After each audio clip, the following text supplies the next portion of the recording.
State Senator Joan Huffman, thank you so much for joining us today. It's great to be here. Just to start off, why the run for Attorney General?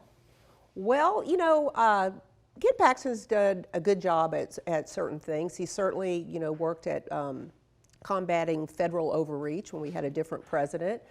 He's been good at standing up for Texans' rights and good at suing woke corporations like Google and some of the opioid corporations and Big Pharma. And I would certainly do those things as well, but there's so much more that we can do. And I bring my experience, my 16 years as a prosecutor.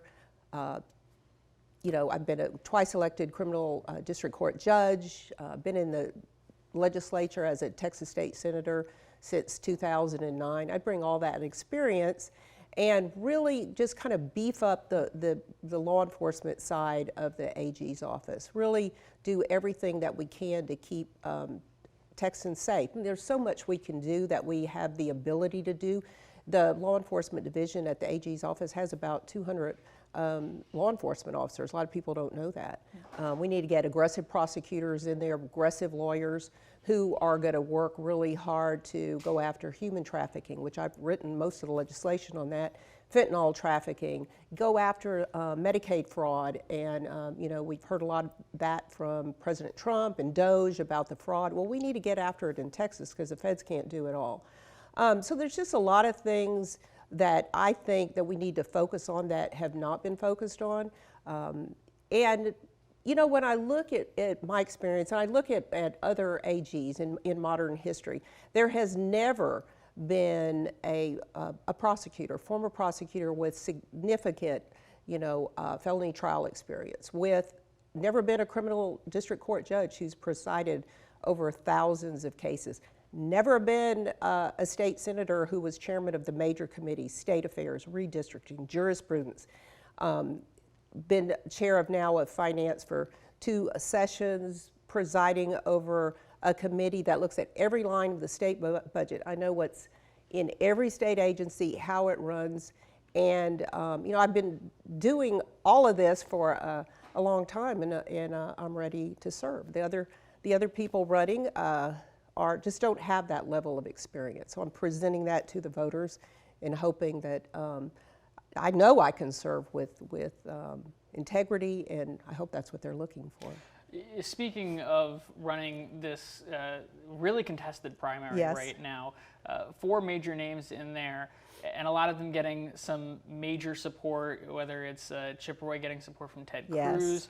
How do you stack up, and how do you cut through all the noise of this giant primary right now? Well, I've always made it on my own. I started out as a secretary at the DA's office, working nights, going to law school, in what I used to call the bowels of the district attorney's office, at night with prisoners on the floor, talking to law enforcement. I've shown a lot of grit, and I've worked really hard. I didn't work for these guys. They've either worked for each other, came from some of the same elite law firms. They're all big talkers. And I'm just going to run on my record. I've taken almost 14,000 votes as a state senator, passed almost 500 pieces of major legislation, taken on really tough issues like pension reform, human trafficking, voter ID. I've done all these things, and I'm going to present that to the voters and run on my record. So I think one of the more intriguing things that happened with our Attorney General office this year was that decision where the United States government sued the state of Texas over the DREAM Act, and Attorney General Paxton declined to defend that, allowing that challenge to be de facto successful. What would you see yourself doing in that situation or similar situations? Well, I think that we would look at, a lot of folks are unhappy with the idea of illegals being in Texas and being able to, use the in-state tuition perk when they're not legally here. So I would agree with, Paxton on the way. I don't know if I would handle it the exact same way. I'd have to look at all the details.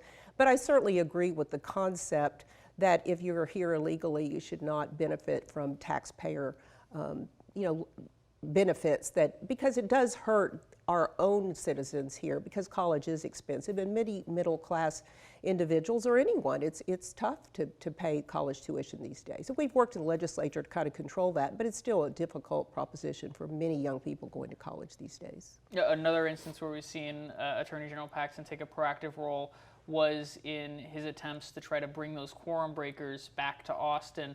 If there was a similar situation, I know the penalties have been increased, but they were increased prior and it didn't stop them this time. What would you do in that situation as Attorney General? Well, you know, the legislature now has addressed these issues with legislation that we just passed last week, which I supported. And, you know, as the Attorney General, I'm going to enforce the law and I'm going to do it aggressively. So whatever the law is, that would be my role, to be the aggressive voice for the people of Texas. So, you know, we had a lot of discussion during the regular session about bail reform. Yes. Talk to me a little bit about your journey through getting those bills passed and what they'll do to help prosecutors throughout the state. Well, it has been quite a journey. We started in 2019 with the Damon Allen Act, where we started to make some inroads into the requirement that judges actually look at information before they make a determination of letting someone out on the street. You know, we've always been focused on violent offenders, keeping them locked up to protect Texans. It has been a challenge. We kept finding a roadblock in the House with some of the Democrats in the House. I did a pretty good job of getting it out of the Senate. Eventually, this session, you know, I was able to, through just working with the Democrats and all the Republicans, to get it almost unanimously out of the Senate. And now it will be up to the voters in November. And if they choose, which I'm very confident they'll do so, the judges now will have a tool to keep individuals locked up who are charged with the most serious and most violent offenders, which I think will protect Texans. I've worked very hard on this, worked with victims, prosecutor's office, law enforcement throughout the state. I have a great working relationship with all those folks, and I think we're finally there where it's going to make a difference. We have some work to do. There's always work to do, but I look forward as Attorney General to be able to enforce those laws. And I know that was probably one of the capstones of legislation, but what are some other big pieces of legislation that you might have had a hand on, maybe you didn't, in this 89th legislature, that you would be very happy to try to defend as the Attorney General? Well, you know, I'm always working on the human trafficking side of things, and I carry the human trafficking omnibus bill, which is actually put together by the Attorney General's Human Trafficking Task Force. A lot of people don't realize that.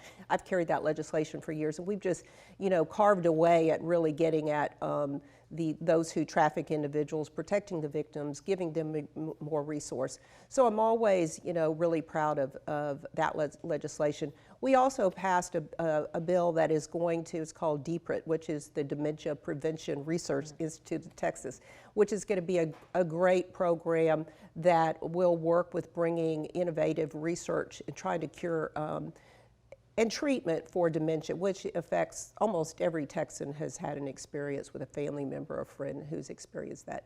So I always take on really big issues and generally successful, and I work closely with the Lieutenant Governor and the members of the Senate to accomplish big tasks.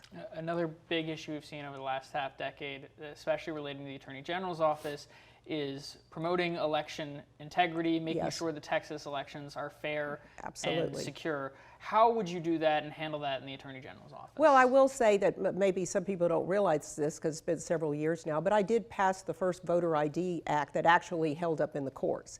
And that has proven to be highly successful and a real benefit as we try to secure our elections. I think that's a work in progress. Senator Hall has some great legislation this session that will try to get rid of any fraud as we go through the early voting period and try to, you know, clean that up. And so again, as an Attorney General, my job will be to make sure that the laws are being followed. If they're not, to go after bad actors and to do everything I can to make sure that, you know, that everyone's confident in the way that democracy is being handled in the state of Texas. You know, just to wrap up here, you do have a very lengthy resume, especially among the candidates in this race. Whether it's sometime as a prosecutor in Harris County or sometime as a legislator up in Austin, what's just one moment that sticks out to you that you think, okay, this is a moment that I can take with me into this AG role and remember as something to say, I could do this?